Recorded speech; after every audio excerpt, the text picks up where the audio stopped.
On behalf of Dr. Kasai, our co-director, Dr. Simmons, and myself, the co-directors, I want to welcome everybody to our first Clinical and Population Sciences Core Conversation Seminar since our summer break.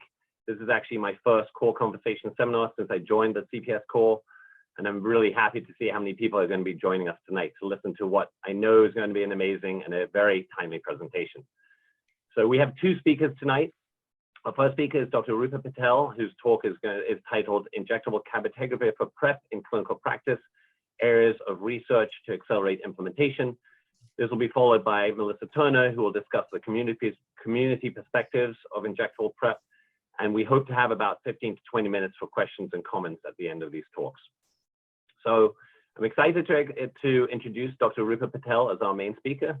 Dr. Patel is the PrEP medical liaison and clinical research lead at Whitman Walker Health here in Washington, D.C., which he joined in early 2022.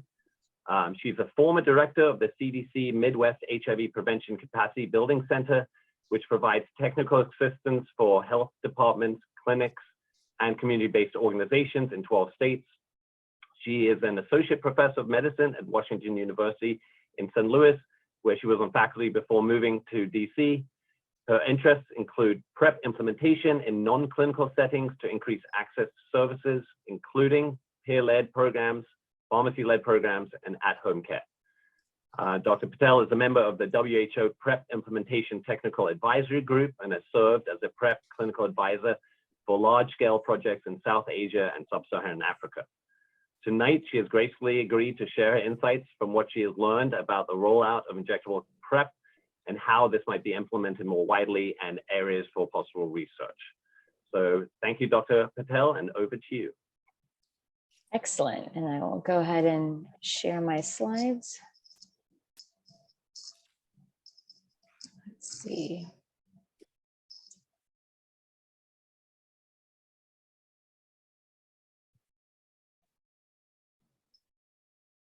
Excellent. Thank you for everyone for attending. And I hope we can come together and create the science that's needed to accelerate the implementation of this long-acting injectable, but also more importantly, other products coming down the pipeline.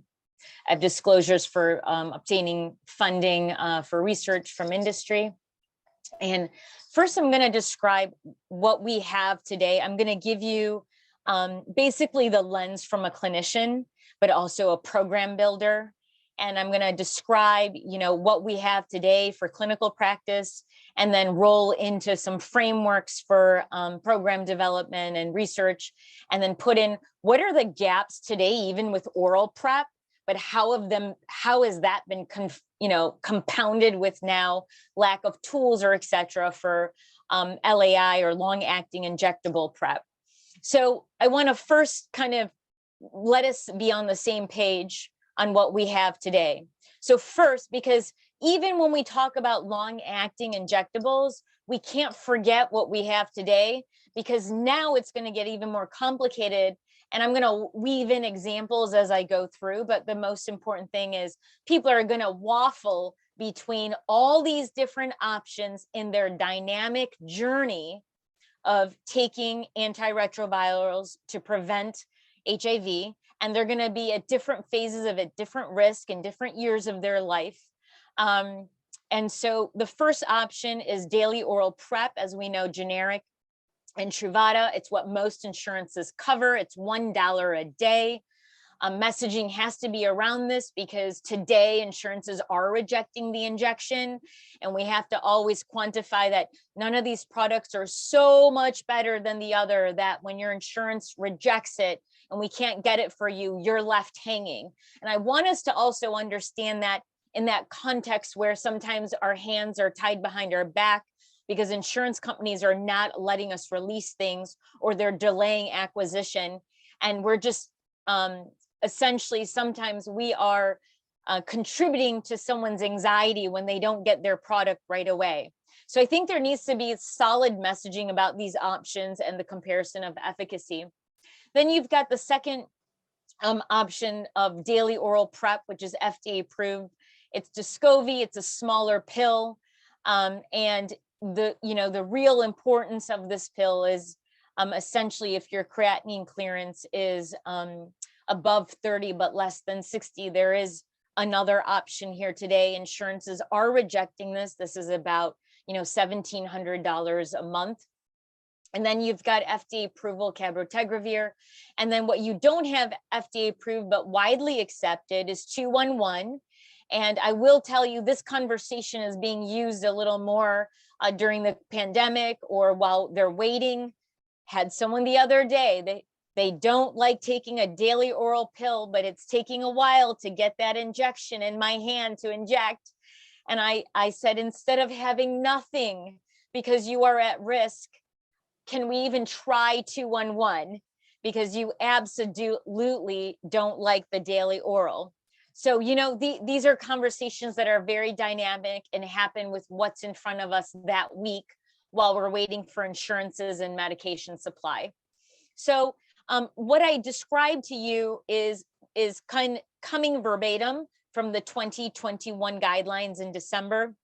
And what I'm very excited to show you is that the 2021 December guidelines really were ahead of its time and predicted that in January, we would get FDA approval for Cabotegravir. And you have table 1. This is very important for researchers. This is what we really have today for our clinicians and our support staff, as much of the material has not been generated. The WHO did come out for the purposes of practicing in our nation today. I'm not describing the WHO guidelines, but the WHO did come out with their guidance for Cabotegravir, which is slightly different than ours in the United States from the CDC. It also has great language and graphics that you can take as behavioral science researchers, implementation science researchers, and any other researchers that I've left out in terms of those working on community messaging, provider messaging, education tools, things that we need for real world use. In addition, the WHO will be coming out with an implementation toolkit. Stay tuned. I'll let this core group know when it comes out and we can send that out. Again, because this core group is made for really hands-on deliverables, it's important to know what's coming out. So in this summary, just to follow the 4 different categories, what is really nice is they identify how to have that sexual history taking kind of component to start identifying risk and eligibility before you get to lab eligibility. The next one is more clinical. It uses laboratories and actually taking histories related to signs and symptoms of acute HIV, a medication history. And then you have a dosage. The way this is dosed is 1 at time point 0, then 1 month later, and then 1 every 2 months. I'm going to give you some caveats around this injection. It is a 3 millimeter injection. That's important for researchers because it is a little larger of a volume than you can compare to a depot injection, a gender affirming hormone injection, a mental health injection. It is smaller than a bicillin injection. Why did I bring this up? Because my first call to action is we need to start understanding how to co-administer injections. So we're really reaching the populations we need and using staff kind of in a great way, where maybe the mental health staff are now combining HIV prevention, family planning, and mental health. So that's kind of one of the first calls to action of, like, as an injectable, we can really do a few things with this. With that being said, they have some guidance around body mass index. If someone has a body mass index of above 30, a BMI above 30, you may want to use a 2-inch needle. I bring this to you because, this is going to be a part of the messaging, provider training. This is just some of the things that are coming up as an implementation flow. When you make your flow, what are all the things you need and all the nuances for all the different populations? What's also important with this injection, it is intramuscular. So it is in the side of your thigh, or like the upper buttock, and in the back. This does affect individuals who have done skin contouring, buttock fillers, and that's important because we don't really have messaging tools made for individuals that would have used these services. So these are part of the kind of menu of tools we need to actually efficiently and really with high quality roll this injection out, both for community messaging, patient interaction messaging, or client messaging that is in the clinic, and then providers in general. And then there is this very strict kind of follow-up visit. What you need to know about the follow-up visit is there is a 7-day window before and after. That's important when you're messaging. That's important for another call to action. I wish we had a little app in the clinic so I could like schedule and like explain this to the client, have some visuals, let them know what they're getting involved in, so that, you know, I know you're busy with your job at Walmart, you have no control of your time, but we've got to figure out a way where, you know, you're not missing all the different windows that I have to give you an injection. So now that you know that there's a 7-day before and after window, that's important. And then, you know, when you communicate with clients or other providers as you're teaching your internal champions within the clinic to prescribe, you're going to give them the overview of basically the number of injections per month and what monthly intervals. So then in terms of follow-up care, you know, it's on every 2 months, essentially, after you've done the 2-month loading dose, and you're getting labs along each way. This is not different from your typical PrEP. We do need communication tools to say, this is a little more intensive. Instead of seeing you every 3, maybe 3 to 4 months, I'm now seeing you every 2 months. I'm getting your labs. This is a lot if you're, you know, having issues already leaving work or you have to take a sick day. So let's roll that out. Let's teach PrEP navigators how to have that communication, including your nurses, including the doctor, including the community-based organization. And then the CDC went ahead and gave us what are the labs we need along the way.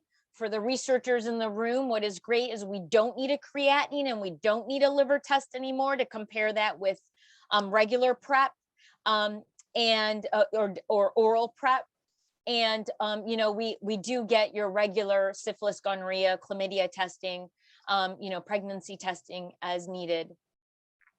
And what I also want to remind you is when we're actually making tools and we're doing the workflow in real world, the way the FDA has approved this drug and acknowledged that we're going to have some lack of adherence and retention, which is the same here.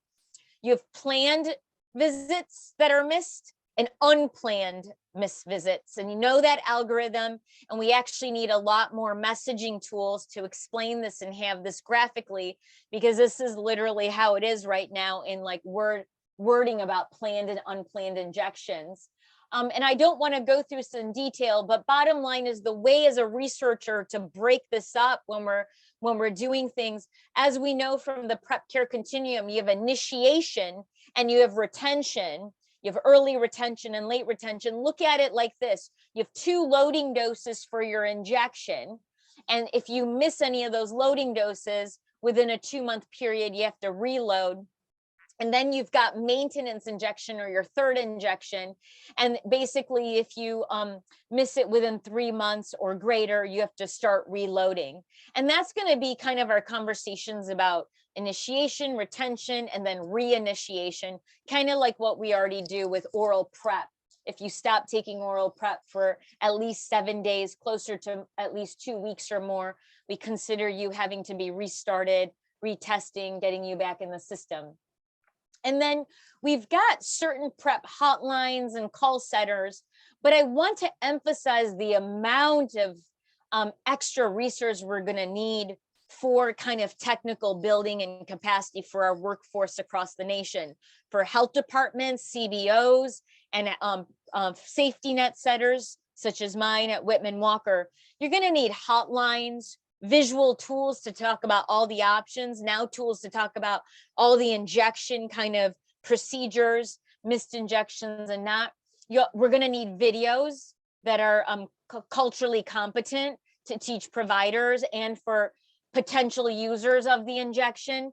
We're going to actually need to have, more online collaboratives, webinars. We're going to need peer-to-peer connections for internal facilitation and external facilitation. So I put this up there to show you what we have, but there's so many layers we're going to have to add on to this. And we should see what they're doing already, the institutions that are assisting technical buildings, and see what us as researchers and implementers, science implementers can do to give them forums. I can tell you from real world experience, we're gonna need a lot of more hands-on for the injection, just administering it, following up. We're gonna need a lot more videos, peer-to-peer communication for workflows. So I think we're gonna have to set up centers in a very different way. I'm gonna waffle over the next 2 slides, walk you through kind of our frameworks for research. I'm taking that, our typical ecological model. I've taken the one from Pinto et al. At the 2018 June issue of AIDS and Behavior, where they talk about individual relationships, community, and policy. So I really want to hone in on policy in certain ways and the surveys that we need for policy. And then in terms of I want to, when we talk about the individual, let's go deeper and go into the weeds along the status neutral continuum. Before I go into the 2 frameworks, I want to go ahead and get into just some different levels that I as an individual provider and a CDC technical capacity builder is having a hard time with. Mark, I want to do a time check. I know there's 2 presenters, so is that a 5:30 Eastern time? You're doing fine. I mean, you've at least got another 15 minutes if you need it. Great, thank you. We've got plenty of time. So in general, I want to, as a provider, I want to walk you through what's going on. So right now, the community is getting confused about all the options out there. They're getting confused that the injection, can hurt your liver and your kidney. So we need a lot more messaging. I'm coming with people coming in with preconceived notions. And so I'm having to restart expectations when I come in, when I start in the clinic. And obviously, providers and navigators don't have, we have set allotted times in the clinic. And so in order to optimize what we're doing, we need some of the community messaging. The other thing about the message is like, oh, this is every 6 weeks, 6 months, or, oh, this is just every 2 months. So, it's about setting expectations that, it's a timely injection and, let's try it out, but it might not be good for you. And the part that I just said is because I'm having a hard time already with early retention. Someone's not coming up for their 1 month, or they're not coming for their 3rd injection. We are actually now starting to make the calendar 6 months out, kind of like as a workflow protocol that's widely accepted. Monica Gandhi started that at UCSF. We adopted that at Whitman Walker, but having kind of a calendar already laid out for the client when they come for appointment 1, because we have to hone in on those 7 plus or minus 7-day windows. And then, it's about, we're talking about it for the first time as we're offering it to some people. And I want to lay out the individuals today. In 2022, we are not in 2012 when we talked about oral PrEP. Now on the PrEP care continuum, I have PrEP naive, I have a PrEP switch from oral to injection. I have a PrEP restart from my hated oral PrEP, and now I want to consider the injection, and I don't want to wait. I've been waiting, and now you've got it, but oh my gosh, it's another 2 weeks or 4 weeks, and I'm having a lot of anxiety that I can't get the injection, so let's not keep you off of something. Let's do 2-1-1. So it's like that restart person where you still want to talk about the injection, but you want to fold in some other conversation about maybe 2-1-1. And then you've got your total fallout that, they're on your retention list. They fell out, they moved out, they're homeless. Now they're homeless, they're in a group shelter. Maybe this may be a great injection if we can do on-site delivery or home-based. So that's going to be one of my call to actions to expand the non-clinic delivery of this injection very early on. And then, after you have initiation, for all those people I talked about, naive, switch, restart, experience, fell out of care, you are gonna have all those individuals that you need to retain. And we have so many things for retention. We've got PrEP navigation. We've got, like, pill boxes and reminders. We've got apps. Well, we need to tailor all of that for the injection for all those different individuals. And what I didn't highlight is someone from a different key population, like our commercial sex worker, or a person who exchanges themselves for housing, or someone who identifies with being gay and bisexual, or a transgender woman. Those are all different messaging on top of being PrEP naive, or on top of being a restart. So I wanted to highlight, we essentially have zero tools and zero experience, and actually even the preferences for the tools that are needed. I don't think the research is there right now.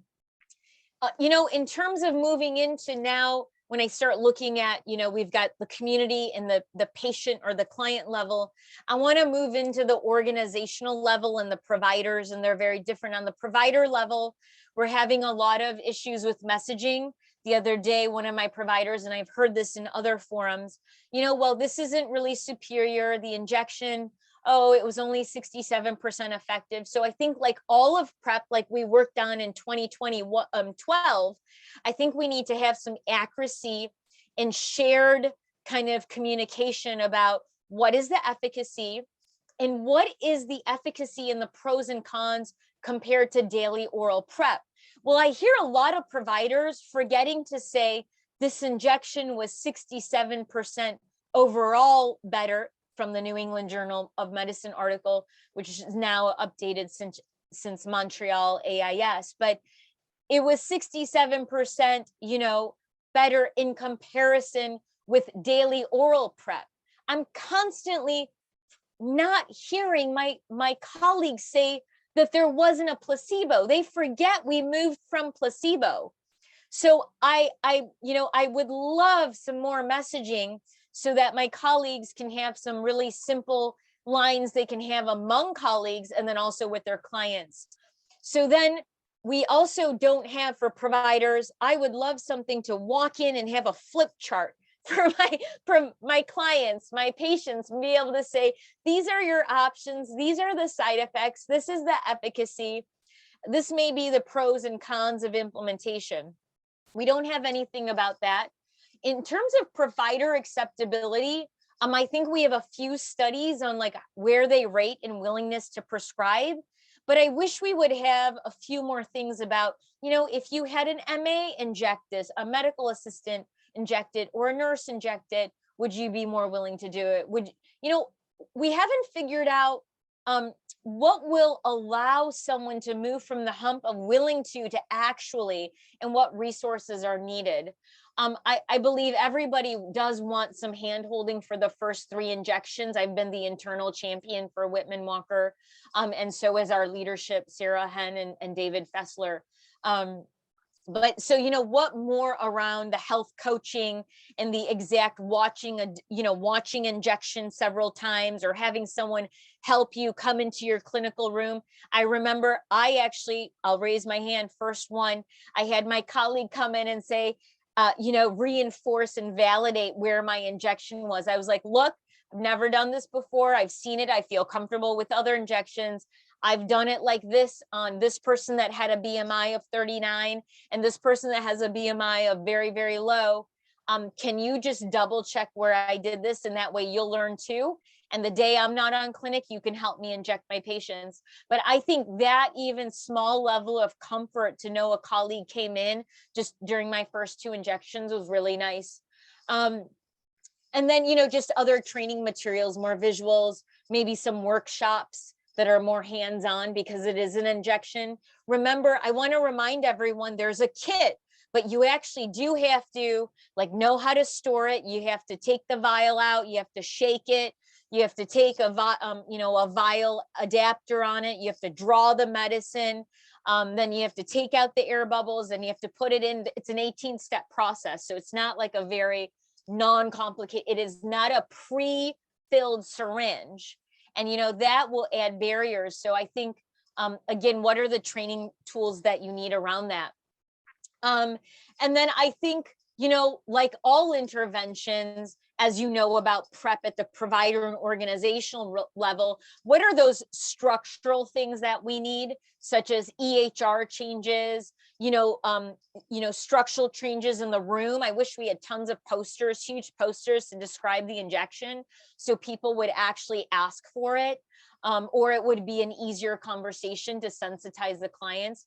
So we don't really have the structural elements to,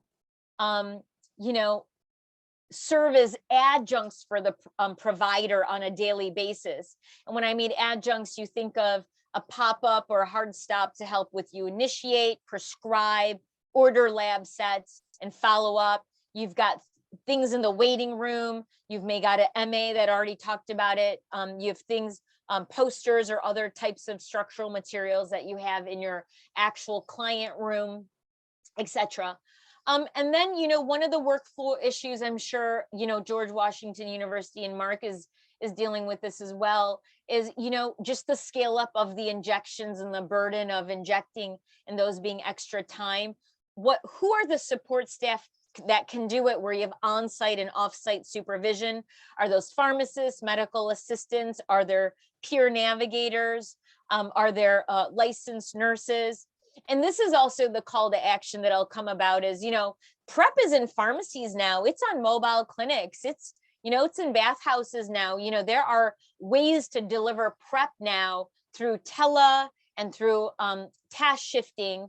And daily oral PrEP now is very different than the injectable. But how do we push the needle to get us close to that? And then, like I said, my goodness, it would be great to do co-administration, someone getting their gender affirming hormones and getting the PrEP injection by the same provider, so they have more holistic care.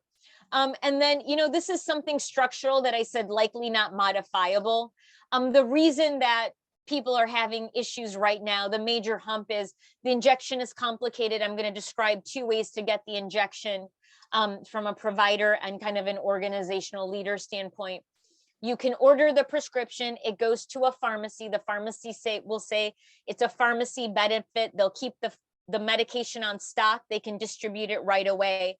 But if it's a medical benefit, that means your clinic has to buy it, pay the $4,000 up front, and then rely on doing the appropriate paperwork to get the money back. And the problem is, with so many insurances and so little staff time, you can't guarantee you're going to get that money back.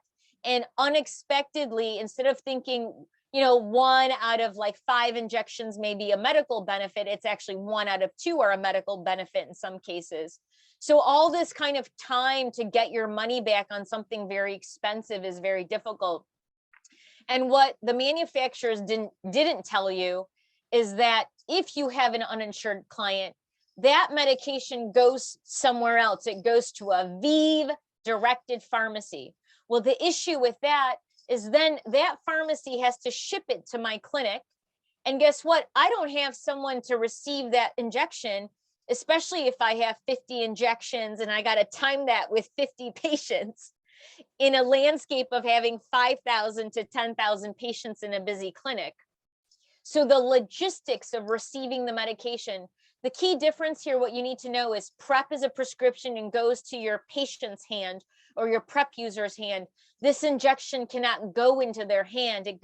So it has to get to the provider or the clinic. And if the clinic doesn't use their on-site pharmacy when it's uninsured, there has to be an extra step of someone to receive it and log that medication, have the documentation, and get it ready for that particular person's injection. And that's a lot of logistics when you start getting above 50 patients per year. And then imagine if you want 500 patients on this. And so revving up the billing team and the administration injection team, both for logistics and actually injecting, is really difficult, like the actual putting the injection into the buttock. And then there's many more, but I thought of just breaking it at these levels right now. So when we look at this on the care continuum over the next 30 seconds is that another way of looking at to process it in our researchers kind of brains for the next level of research is the messaging tools after you get an HIV test that help you decide what you want and then link you to care to the appropriate modality that you want. The messaging and the education we need for testers and navigators for that education after the test, but then making you aware and then linking you to the PrEP. Remember, now the PrEP navigators will have to call insurances and see if the injection is covered, because that's a lot of anxiety among PrEP users today is, what are my out-of-pocket costs? And then we discussed in depth about the entire prescription process at a provider level, a billing level, a structural level, and then some of the patient decision-making, shared decision-making tools that we don't have today.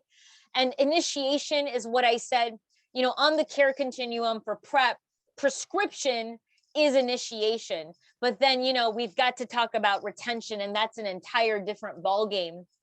And so all the things you need for retention go along with that. And so, there's a call for behavioral interventions to support the discussions, the initiation, and the retention of LAA PrEP use, among the patient level, the provider level, and the organizational level.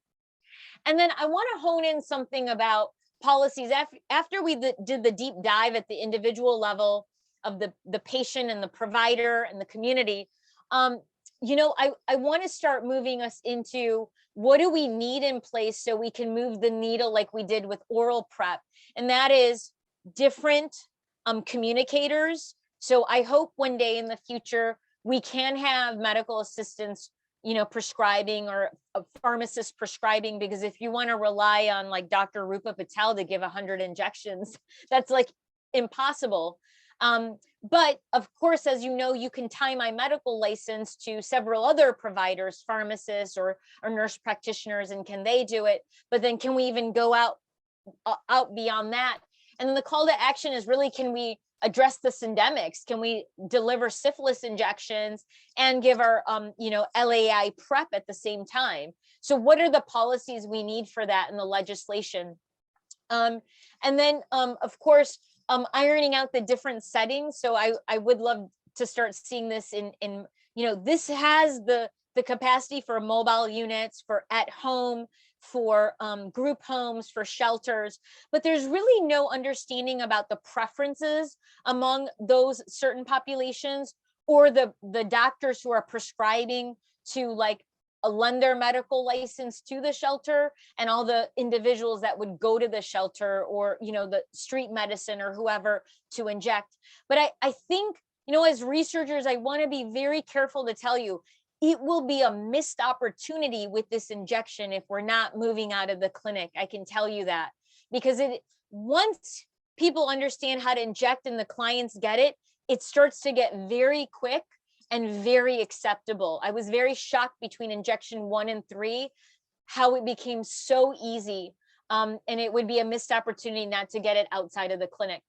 I'm going to show you some data. We need to start doing some discrete choice experiments about a few items here: self-injection, partner injection, or provider administered injection, and then also the location of the injection. And then also even kind of a deep dive of, even among providers, who's the provider team? Does it really have to be a doctor? Can it be a pharmacist? Can it be a PrEP specialist that's trained in this? Especially in progressive states, as you know, San Francisco, California, DC, Seattle. I think there will be allowed to be a lot more task shifting among PrEP specialists and medical assistants to deliver the injection, and have something what we would say injection clinics. And that's what we're going to have to understand about workflows. When you're starting to do your randomized control trials, you're going to really need to see, like, how is this integrated in primary care, or are these stand-up injection clinics? So I think there's a lot of room to make different algorithms on how to implement this by a provider level and a setting level. We'll also need, now that PrEP is out, we'll need a few more studies now about that care cascade, about the injectable. What are the early experiences with retention and the dropout rate for injections among PrEP naive? And I want to remind you, PrEP, experience or switches are totally different. And so at Whitman Walker and among my patients, I on purpose have done, unfortunately, more about the PrEP switch. But I did that because right now with insurance churning, I'm not able to get the injection in such a timely manner that many times if the patient lost their insurance last week, I'll have them get back onto daily oral PrEP. And that is the byproduct of the United States care system. So, but I would love to understand, call to action is just having our prospective observational cohorts of our early experiences of the care continuum of the injectables among PrEP naive, PrEP switch. And then, I think we're going to need to do more about the waffling along the care continuum between who got off the injection and went back onto oral. And I think just in theory, discrete choice experiments are great, but now when we actually have the modalities and we're being able to check in with you at month number 4, injection number 3, I actually would love to have more of a robust study that says when people are in month number 4, what do they really want? Or month number 12, like out of all the options again of oral injection, 211, where are they falling in that cascade? And I'll tell you why it's going to end up being a cost issue too. As more programs are trying to roll this out, this is really an expensive medication. And if insurances can't cover it, are we trying to cover it by different modalities like 340B or whatever to get these drugs? So I just want to see what people how much they really love the injection down the road. And so NASTED and other people are already working around the US Prevention Task Force. But as you know, even though it's grade A, that grade A is not fully being applied to the injection PrEP and all the coverage around labs and office visit. And then what I wanted to highlight is, even when you inject somewhere else outside of the clinic, are you being able to bill, if the injection is done other than a medical assistant, you have to think about all these reimbursement models. So I wanted to bring that to you because that is what allows leadership to want you to continue doing the injection and offering all these modalities. I wanted to just in 1 or 2 seconds let you know that there was, at AIS, focus your attention, go back to AIS abstracts and posters, and please look at the data around the thigh muscle and look at the data around a different formulation of CAB and the subcutaneous abdominal injection and the thigh injection and the ventrogluteal injection. And that's because I think we need to really start understanding CAB is FDA approved and it's going to come in different packaging. And it would be nice to start understanding from a patient level how they want to receive this drug. And that would be some early discussions that we do really early on, early evidence, early research that could really inform and be in line with how fast it may also be FDA approved. So in conclusion for my talk, I wanted to really hone in. We've got this great data from HPTN. And when I look at implementation, I bring in the PrEP care continuum. I very importantly start looking at like a clinic structure as like providers, support staff, and then an organizational level. And then a third level, I look at it as being patient level. And then, I don't want to miss the ecological level framework. So, you can hone in on community and policy there is all the elements that take us back to the title of the talk. They have to accelerate the implementation of today's PrEP, but tomorrow's PrEP, I didn't show you the upcoming data, but, this injection has to be starting to think about in line with multi-purpose technology, the, lenacapavir, Gilead, subcutaneous every 6-month injection that's going to come out in 2025, 2026, like start doing your research now that lays the foundation for all of these other things and accelerates those as well. So thank you for your time. And I want to acknowledge, all the PrEP users, support staff, providers, my colleagues at all the institutions I've been at and at the CDC. Thank you for your attention.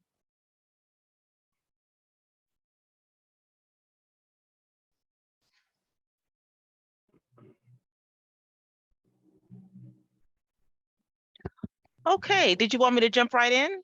Oh, sorry, my Zoom froze. Sorry. Okay. Sorry. Thank you, Dr. Patel. That was a tour de force of all things injectable PrEP and some great research ideas that you gave us. So I really, really appreciate that. Okay, moving on to our next speaker. Next speaker is Melissa Turner, who really needs no introduction since she's so well known for her work as a community liaison to both the VA and GW HIV Prevention Research Community Advisory Board. So she's a social worker in the Division of Infectious Diseases at the DC VA, and she has been involved in patient care management and community engagement for HIV research trials for the last 25 years. She's also served on the executive committee of the HIV Prevention Trials Network, as well as the COVID-19 Prevention Network Community Working Group. She specializes in community education, bridging the divide between science and the community, and in working to integrate community needs and perspectives in all aspects of clinical trial design, from conception, implementation, and result dissemination. And so she's going to give us a perspective from the community about your injectable PrEP, injectable Cabotegravir. So Melissa, over to you. Thank you, Dr. Siegel. Thank you very much. I'm assuming that you can hear me. I'd like to also thank Dr. Patel for that wonderful overview and that introduction. I'm going to jump right in from the community perspective and begin by just acknowledging the study participants in the HIV Prevention Trial Network studies that have already been referenced here. There were 4,500 plus cisgender men and transgender women in HPTN 083. And in HPTN 084, there were 3,200 cisgender women enrolled who agreed to allow this long-acting injectable to be tested in their bodies. And we are eternally grateful for them. And Dr. Siegel might be able to put in, if you remember, you can put it in the chat, how many volunteers were recruited right here at George Washington University for 083. We were a part of this process as well. And it was hugely successful. I want to just emphasize that there was an average age of 28. This was a young cohort, the majority being under 30. 12% were transgender women, and 50% were African American from the United States. So we just want to acknowledge their efforts. Also, from a community perspective, injectable long-acting PrEP is truly a giant and welcomed step forward in biomedical prevention. It's discreet, it's convenient, it's going to be convenient for many who prefer appointments over prefer injections over a pill taking, and can make those appointments. I like Dr. Patel's idea of having the injections available in the home environment. That would be terrific. But the pill burden is real. Even for those who are motivated to take the pill, it can be terribly stigmatizing to have to store it and keep up with it and remember to take it. And in a complex life, it's very difficult to do. So we're glad that injectable options are available and are here. And from studies that have been done with women and adolescents and even drug users, there's been some small studies, there seems to be high acceptability. From the community perspective, so we welcome this new technology, but I think it's important to asterisk the stigma that still remains as a barrier to not only injectable PrEP, but all PrEP. Our colleagues in Texas shared this information. It was on the news also that the U.S. District Court judge in Texas ruled in favor of a Christian-owned company that argued that in its initial complaint that the Affordable Care Act's requirement that insurers and employers offer plans that cover PrEP for free forces religious employers to provide coverage for drugs that facilitate and encourage homosexual behavior, prostitution, sexual promiscuity, and intravenous drug use. So they're suggesting that offering PrEP forces religious employers to provide coverage that in their minds facilitates and encourages homosexual behavior, prostitution, promiscuity, and intravenous drug use. So this is prejudicial, it's shaming, it's isolating, it's ignorant, it's anti-public health, it's anti-personal health, and it blocks access to this high impact interventions to prevent disease. And it literally attempts to degrade the inherent worth and dignity of people by attacking populations this way. So we need to be concerned about, all of us need to be concerned about this and to not allow it. And even though Texas is not that far away, people do carry these beliefs, and it is a barrier to what we're trying to achieve.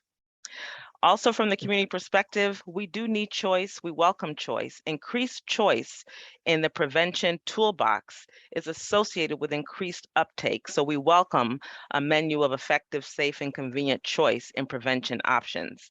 Just as Dr. Patel said, people change, they go through transitions. Systemic PrEP might be an option that is ideal. But there also is a need for other PrEP options, and then people switch and change. And we need that flexibility of having multiple tools. But we don't have the awareness in place.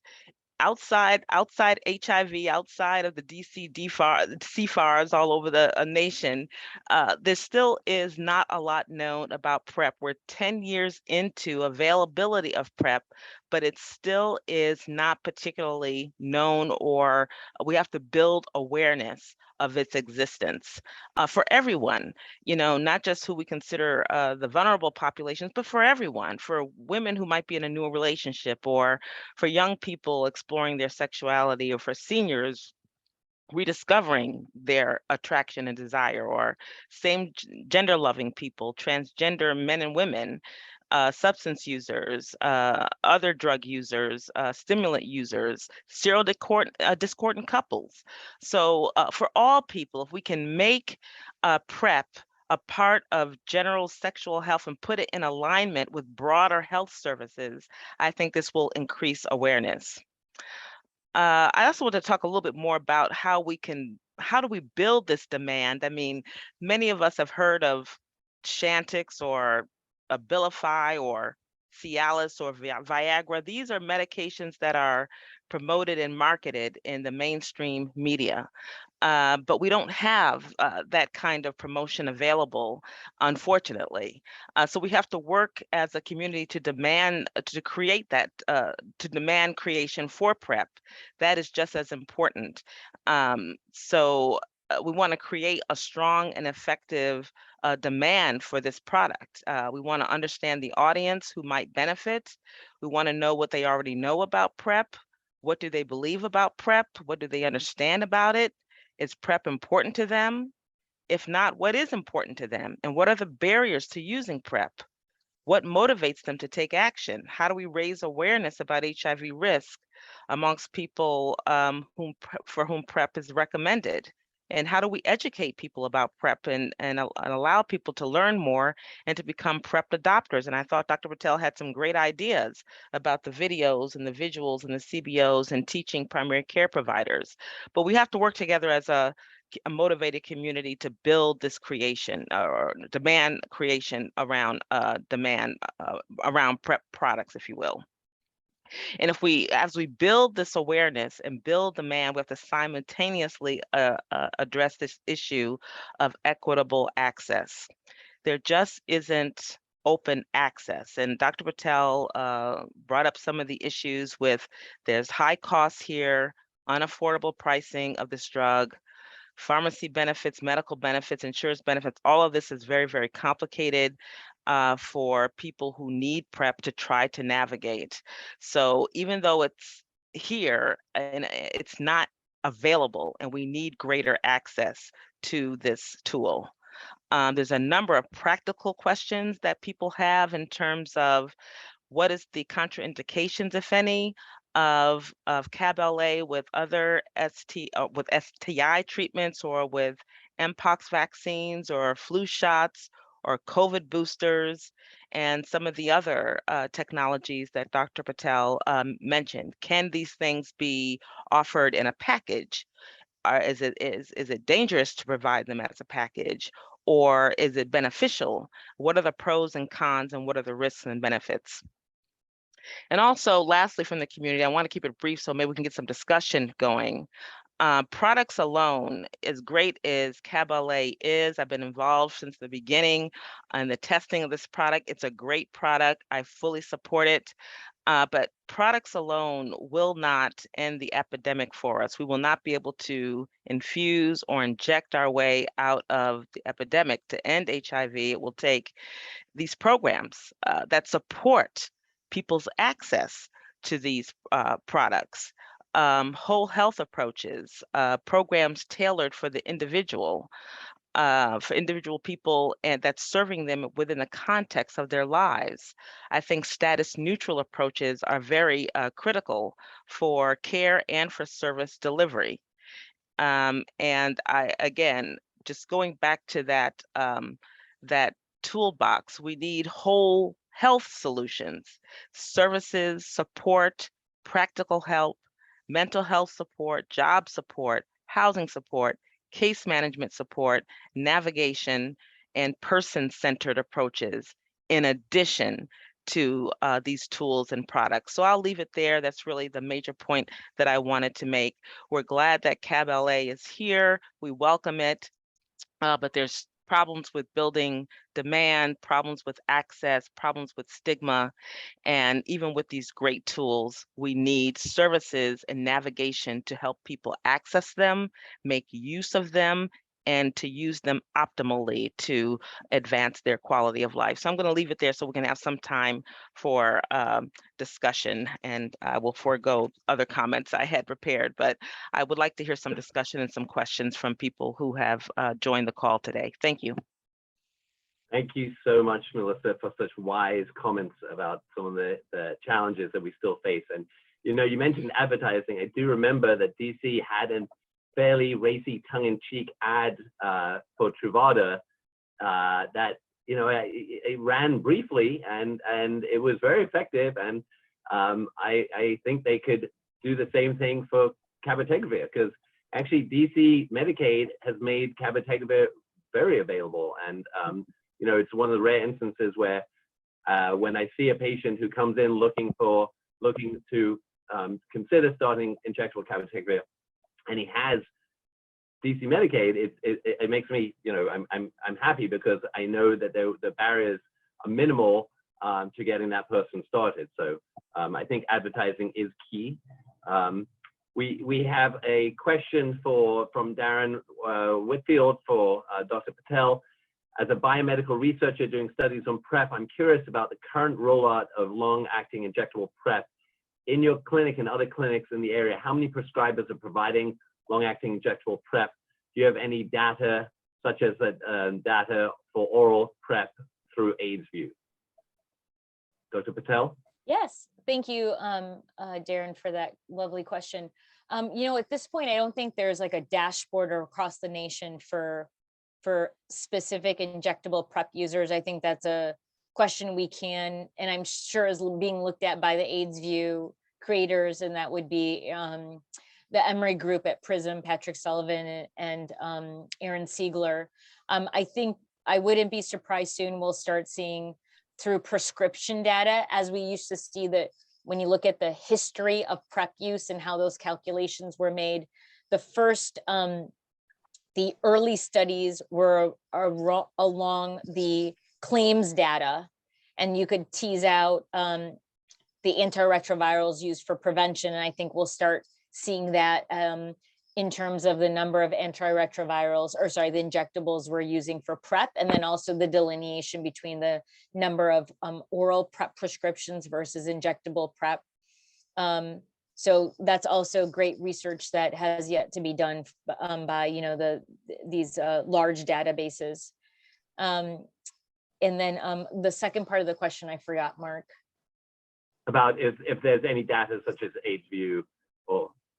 Oh, just also there was a question about who in the area. How many providers are providing? Yes. Yeah, you know, I think that's still word of mouth. Who's doing what?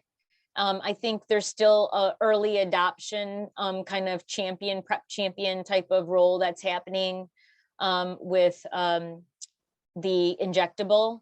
And the first question to ask, and this is what I let everyone know, is first ask about Cabotegravir or Apretude and Rilpivirine, and then ask about long-acting PrEP as an injection, because the clinics that really had the capacity or had early lessons with Cabotegravir are likely trying to figure out what to do with the injectable.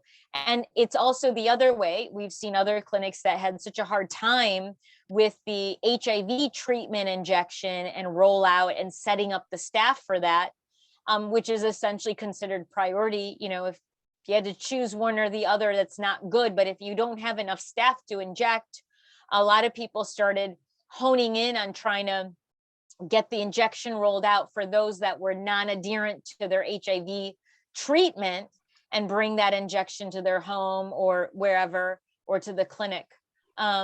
So some people were unsuccessful with that, or met their fatigue with that rollout process, Darren and others on the call. And so what happened is there has been a halt to saying, okay, let me roll out the injection for Apretude. And I know my experiences at Whitman Walker being a provider there, I'm sure we had more of a delayed or a longer stepwise approach between Cabotegravir and Apretude, or Rilpivirine Cabotegravir as treatment and Cabotegravir as prevention, because of the lessons learned and kind of the ongoing fatigue we were having from the rollout from Cabotegravir. Remember, it's the same manufacturer, it's the same workflow, the same person that doesn't have insurance. You've got to get that medicine from another pharmacy and try to get it shipped. You might not have that logistics. So the other caveat to this that I do want to remind everyone on the call is then you actually may be injecting, but you may not be taking certain insurances, or you may refer them out. For example, some clinics don't have the capacity to receive the shipment. So if they receive someone uninsured, they may say, I don't have this capacity with this very complicated process. Why don't you go to this clinic in our same city? They actually have an entire shipping receipt process for these injections, because we can't have you get your injection and bring it. So I just also wanted to let you know, clinics are in different phases, and it also may be based, unfortunately, on like insurance type and the acquisition of the medication. I can also speak to what our experience has been. So we've gotten 9 patients enrolled in injectable Apretude Cabotegravir, and that comes on top of 20 patients who we're giving Cabotegravir to. And we only do the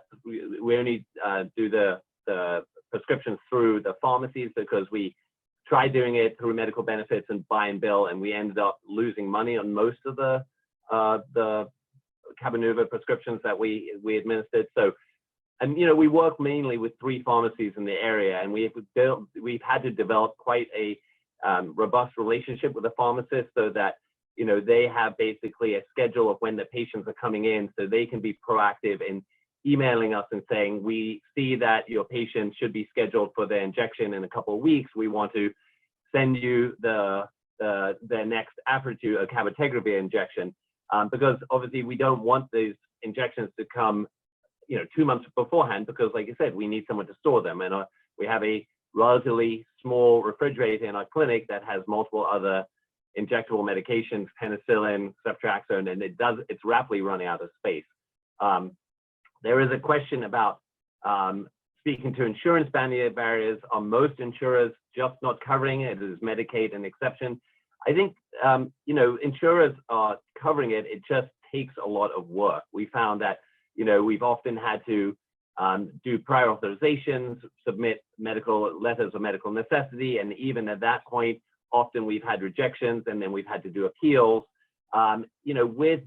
With enough effort, I think we've been able to get patients enrolled, but it has taken an inordinate amount of time and effort by one of my research coordinators, who is working with on our 083 study, where we had 61 participants who we're now trying to roll over onto open label Cabotegravir.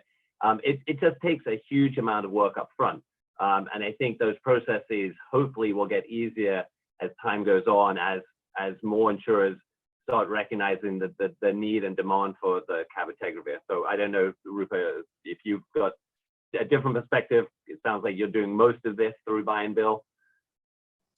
Yeah, I think in terms of implementation outside of a clinic setting or a research setting, people are setting up teams. So, your existing infrastructure for most of the researchers in here, you've got your billing teams, and you've got, who is already doing your syphilis injections, et cetera. So what this has made us do is like have everyone learn about this injection and the process.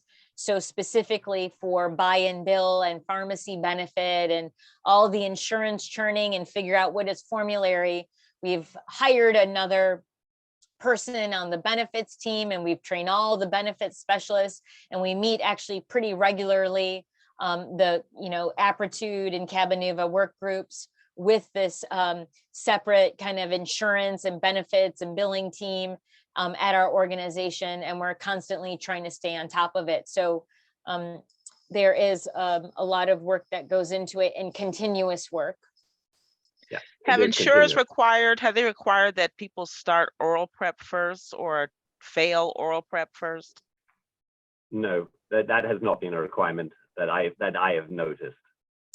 I had my first prior authorization saying that they needed to be on 1 to 2 other products before they would cover the injectable. That I've seen, but they have they been requiring the oral lead-in, which is no longer necessary per the CDC guidance? I haven't seen the requirement for the oral lead-in. I believe Melissa was referring to just oral PrEP, like non-adherence to oral PrEP. Okay. Exactly. So to answer that question, I think in a different way, they've asked that, and they've asked that they be on something before. And so the general reaction of most providers is to say, yes, they were on this and could not take it every day and they meet robust criteria to start the injection. Thank you. I think Dr. Greenberg has his hand up. Thank you. I know the hour is late, so I'll convert my question into just a comment, and thank you to both the conveners and the speakers, all of whom I know pretty well. Hello. I do HIV 24/7, but I don't do PrEP in 24/7, and I was sort of stuck in differential access to oral PrEP throughout the United States, and I was very happy, as we all were, to see the results of the injectable PrEP trial. But I hadn't yet processed all the challenges that would go into rollout, and I'm busy, and I didn't go to CROI, and I didn't go to IAS this year, and I just didn't know. And this hour enabled me to really fast forward and catch up and realize some of the very important barriers that you've all described today. And the barrier of demand, or do people really want this, and then who wants it, and the barrier of the difficulties that Dr. Patel described with trying to promote it, and the difficulties in pricing and insurance and pre-authorization. It can be a headache for providers, and I think it's just been a very I haven't processed everything, but it's been a very illuminating hour, even though it's a late Wednesday night. And I just want to thank you all for taking the time, because this information will empower us to think about what to do about it. So thank you very much. Appreciate that comment. And can I ask one last question before we wrap up? So you mentioned, self-administered cabotegravir.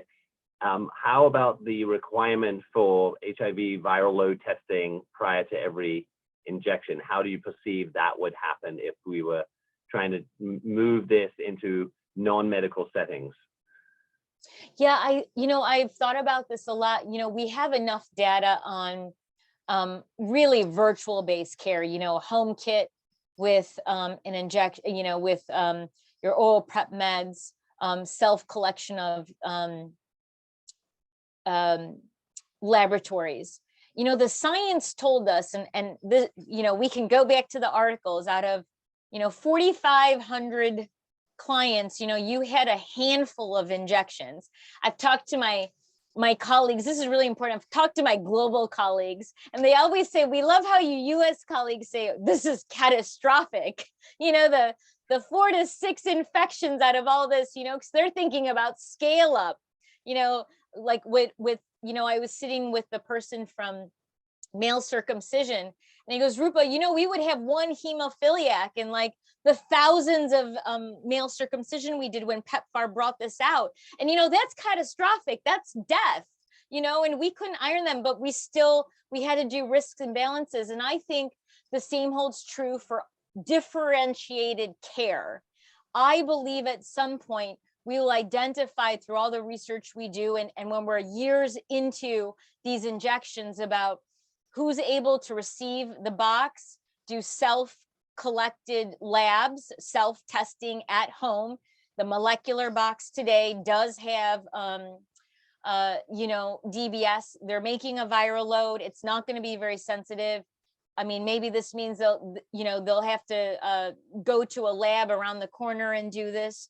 You know, by then maybe we'll have some changes in the frequency of the injection at this time, but I think we're going to have to start looking at modalities where we are doing something like self or partner, because it's very cumbersome to, you know, for prevention when someone's on this for their life, to really come to a clinic this often.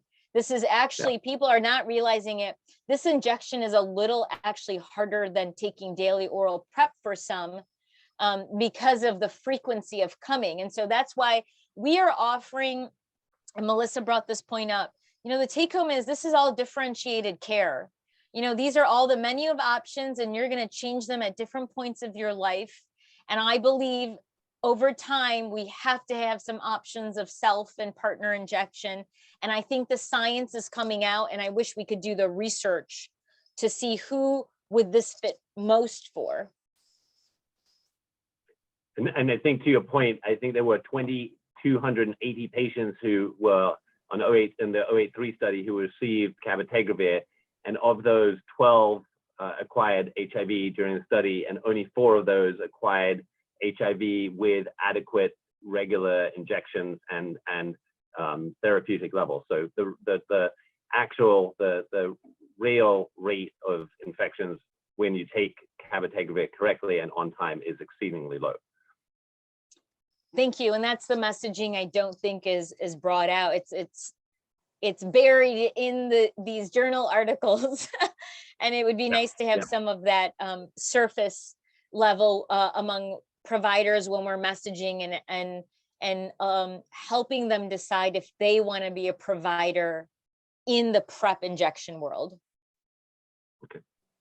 Well, the hour is late, and so I think we've already gone 10 minutes over, but I think it was a necessary extension because of the questions that both your comments and talks generated. So I appreciate it, both Dr. Patel and Melissa Turner, for taking your time to present on this very timely topic. And I hope we see much more research going forward as how to implement this more widely, because this is such an effective tool, and it is part of the ending the epidemic.